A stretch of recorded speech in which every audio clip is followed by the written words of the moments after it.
Right then, welcome back. And yes, we're going to do a setup video for this. The 2018 ZX-1400 race modified. There's not a lot you can do to it when you buy it from the dealership or win it. You can change the wheels, stick a livery on it, you can't do anything else. We don't know how powerful it is, we don't know how weighty it is. I would say much for both. And we're not going to muck about. There's the setup, there's the electronic settings. Do not use, well, you can if you want, but I highly advise you don't use soft tyres.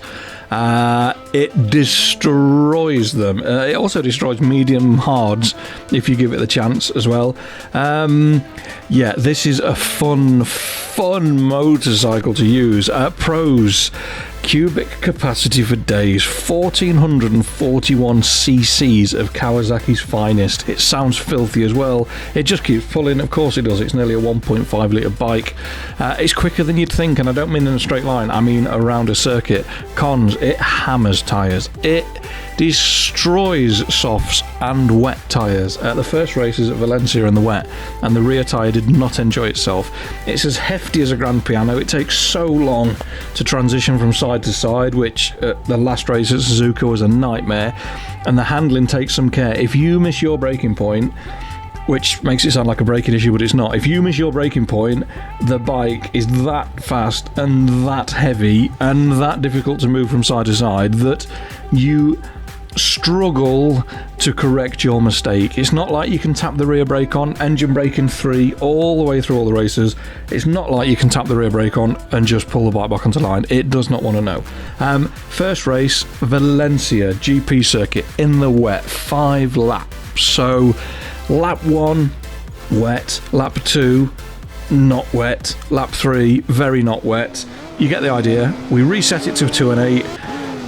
Couldn't choose anything other than the rain tyres, wet tyres, whatever we're going to call them, and off we went. There was a couple of little incidents. We had to do a couple of restarts because I was running into the back of people and sending myself into a low earth orbit by high siding and a few other bits and bobs. But once we got going, it quickly became clear that stopping and turning were a bit of an issue. A 2 and 8 didn't put enough weight onto the front wheel with regards to preload. I had, when I went for the time attack, we made some adjustments which we'll talk about, but to get it to hold a line and turn in the way that I wanted it to, the 2 preload on the front just wasn't right. What also became clear very quickly was this thing likes to slide. It does not mind moving about. Too fast into a corner, you've had it. Get on the gas too early coming out of a corner, you've had it. It will spit you off. It'll bump and barge, it'll elbow and hip and shoulder bikes out the way to your heart's content, but it likes to slide. The downside is it's a lot of weight to slide about, and it just heats the tyres up. It got to the point where the rear tyre was, well, it was hot, and you can see as soon as I get on the brakes, I'm using engine braking 3. I have to use engine braking 3 to try and stop the thing and not boil the front, but we've ended up boiling the rear. And through this really tricky complex at Valencia, turn 10, 11, and then up the little hill around the last corner, the rear tyre was just not enjoying it at all. Yes, I could have turned the traction control on, but that's masking the problem, and we're trying to do setup videos. You can see they're sliding on the gas. We had a massive twitch coming out of 3 into 4, but because the wheelbase is so long and the centre of gravity is so low, it actually will take quite a fair bit of abuse before it will spit you off. So yeah, tyre management absolutely critical. Corner entry management critical. Getting on the gas out of corner critical. Sounds horrific, it's not. Look at the state of both of them tyres, and that's just mucking about on lap 5. I know I'm not going to catch the third place in front of me, 4th place in front of me. So just mucking about, sliding it about, both tyres, bright orange, and it was just fun. Yes, we time attacked it. No, I wasn't expecting anything on the leaderboards. I was amazed that it pulled some of the results off it did. Valencia became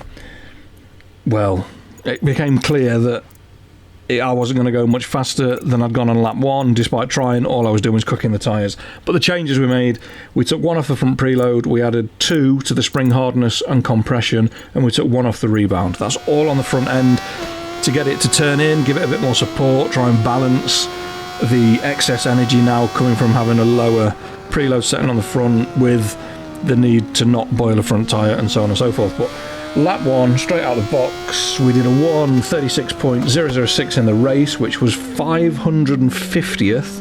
I'm sorry, what? 550th on the leaderboards. And we did a 1:30.889, which is this lap that we are watching now.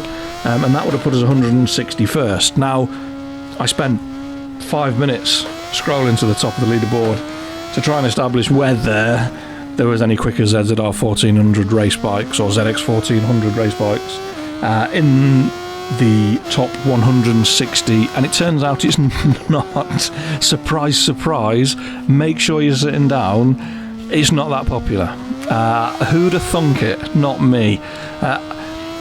But those that have given it a go, I reckon, had more fun than anybody on an R1 or a ZX-10 or a V4 Panigale, because this thing is just an absolute riot. I'm not going to say it's my favourite bike that I've used, because other things pull at my heart a little bit more than this thing does. However, for sheer lunacy, 20 of these things online with 19 other human beings that aren't arseholes and smash you off at the first corner would be rather entertaining, especially somewhere daft like Tsukuba or somewhere like that. That would be an absolute riot. But anyway, we did the lap, 1:30.889, it put us 161st, which, well, I don't feel happy, sad, or anywhere in between.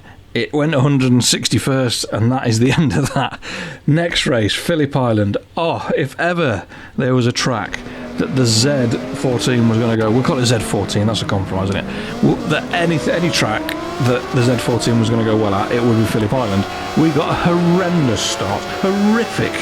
Normally we're up inside the top 10, possibly the top 5 off the start, and we were in 15th. There was some serious graft to be done, and I was not particularly nice about it. There was a little bit of fair and bashing. Rubbing is racing, as I like to say, and yet there was some dubious. I mean, look at the drive out of there up towards turn 3, absolutely obscene. The problem is you've got to stop it now for, it's Stoner's hairpin now, isn't it? The Stoner's hairpin, not quite sure. I go mad when James Toseland was commentating on the Phillip Island race, which does anyone else get wound up by James Toseland's commentary? I like to talk. I will talk until the sun goes down and comes back up again. But that man just talks utter bollocks constantly. Just tell me what's happening on the race. I don't care what happened in 2002 when you learned to play the piano and broke your wrist. I don't give a shit.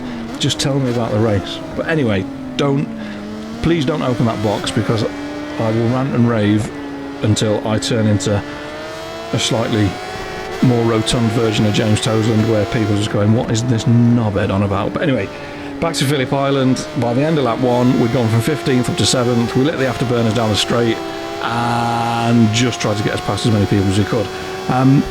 Turns out the 1000cc race bikes are quite fast in a straight line.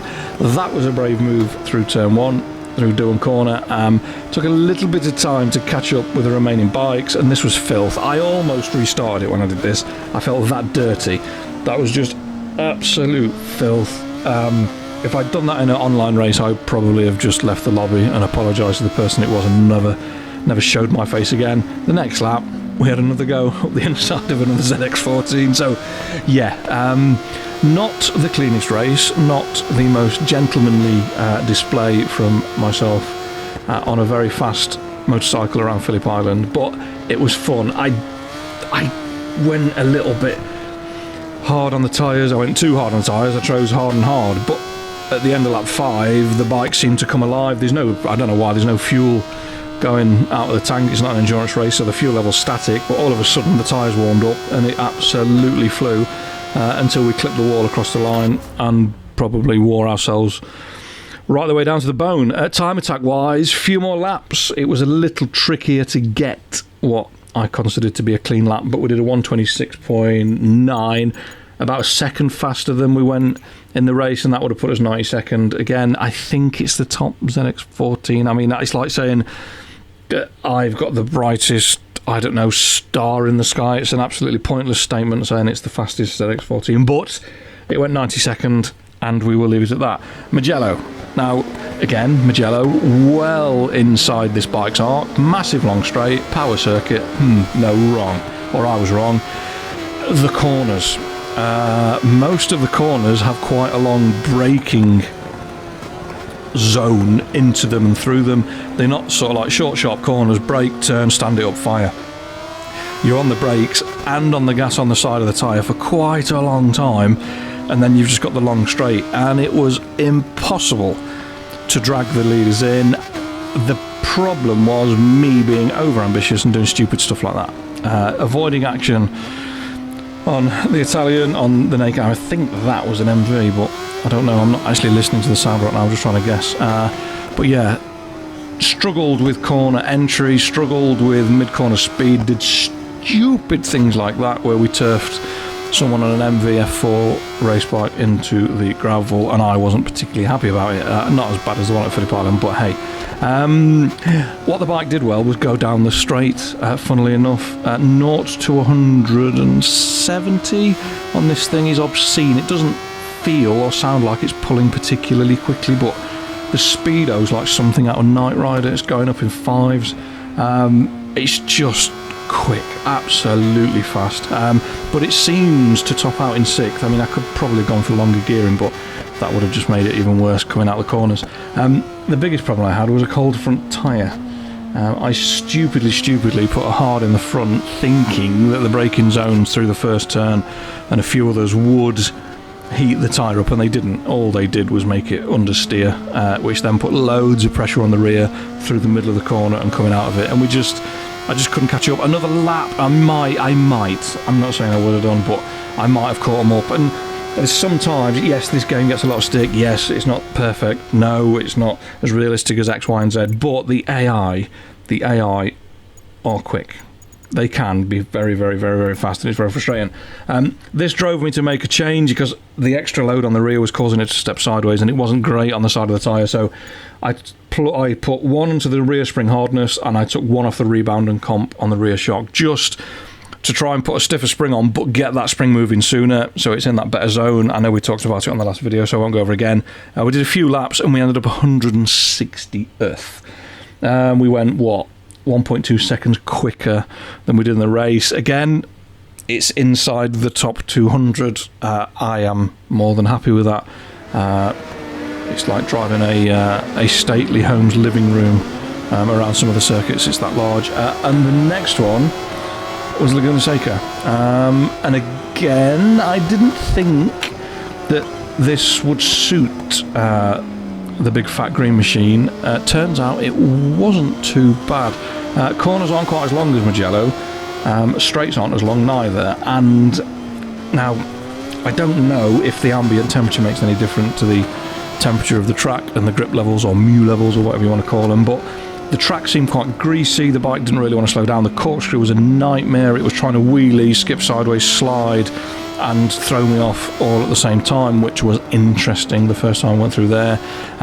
It took us a little while to get up to the top 2. The last corner was weird. The track just felt like it had no grip, that was giving nothing back to the tyre. So we were putting a load of pressure on the front. This was scary, down over the start-finish line, over that crest.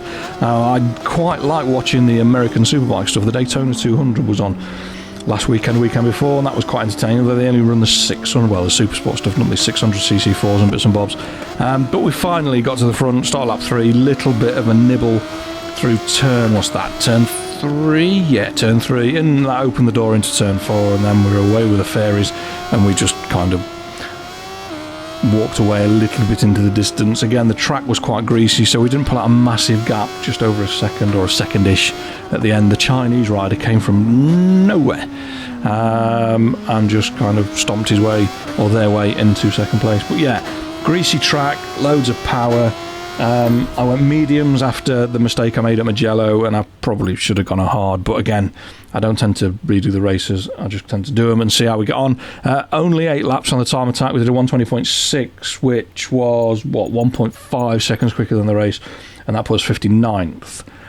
So some numbers are good inside the top 60. Some numbers aren't great inside the top 150, but she's a big girl. Big girls like to have fun as well, apparently. Someone said that. Speedy. Last race, Suzuka Moto GP. Apparently, that's the track. I don't know what the difference is, but there you go. It's not the old circuit, so it doesn't have that horrible chicane outside. Oh, sorry, on the back end of the hairpin. We're just straight around the corner.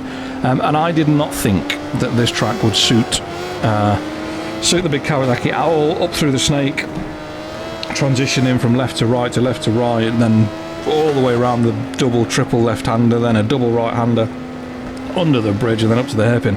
I just thought it was so far out of its comfort zone, and it wasn't too bad because the speed, you're not changing the speed very much, so you're not asking a massive amount of the back tyre, you're not trying to drive forward too much, which means there's more grip available, the tyre's got more of a reserve to actually go round the corner rather than try and drive forward, so it wasn't too bad. The back straight and 130R were interesting, but where it was really good was through here, 200R, so turn 12 into, is it turn 13? The class that's turn 13?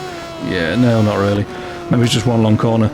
So yeah, through 200R, into spoon, through 12, 13, it was really, really good. Through 130R, it was a little bit scary, but it was getting that good drive along wheelbase. We've put a stiffer spring on, but closed up all the oil pathways to try and get it to move a bit more, so it's in that zone a bit more, and it worked because we're getting loads of drive. I mean, look at the suspension working. You cannot say that we are not using the full range of damping and adjustment in that rear shock because it's absolutely fantastic. The downside to that is it absolutely destroyed the medium rear tyre in 5 laps. We were down to 4% by the end of it. We had a little hiccup. For anyone who's seen the race that I put out a day or so ago, you'll know that we've been it and we get back on. It's very, very rare that I will make a mistake, a crash and continue, but we were 99.999% of the way through the race, and I genuinely, it's about 1:30 in the morning by this point, I genuinely could not face doing the whole thing again. I was very, very tired. So I do apologise for being a little bit tardy and leaving that mistake in, but I always say that I don't like false achievement and false success. If you make a mistake, say you've made a mistake. I've nothing worse than seeing somebody be perfect at something and never do anything wrong. It just winds me up nearly as much as Toseland. But yeah, we ended up with not a lot of back tyre left across the line, and yeah, it surprised me that it went that well. Time attack wise, went a bit mad, did quite a lot of laps, 158.820, about 1.4 seconds quicker than we went in the race, and we went at 23rd. So inside the top 25 at Suzuka on a big fat green Kawasaki. I'm quite happy with that. And there you go, that's your lot. Don't forget to subscribe and like and share and all the usual malarkey. We've had a recent influx of subscribers, so welcome. My views are going up. We're pushing some good numbers out now. So yeah, don't forget to subscribe if you like. There's going to be plenty more. And next time, we're going to do a setup for the 2005 CBR-600RR, which I lost when my hard drive went corrupt, so I've redone it again. So you just have to bear with me on that one. But yeah, that's it. Thanks for watching, commenting, liking, subscribing, all the usual jazz, and fingers crossed I will see you next time. Take care, stay safe, peace.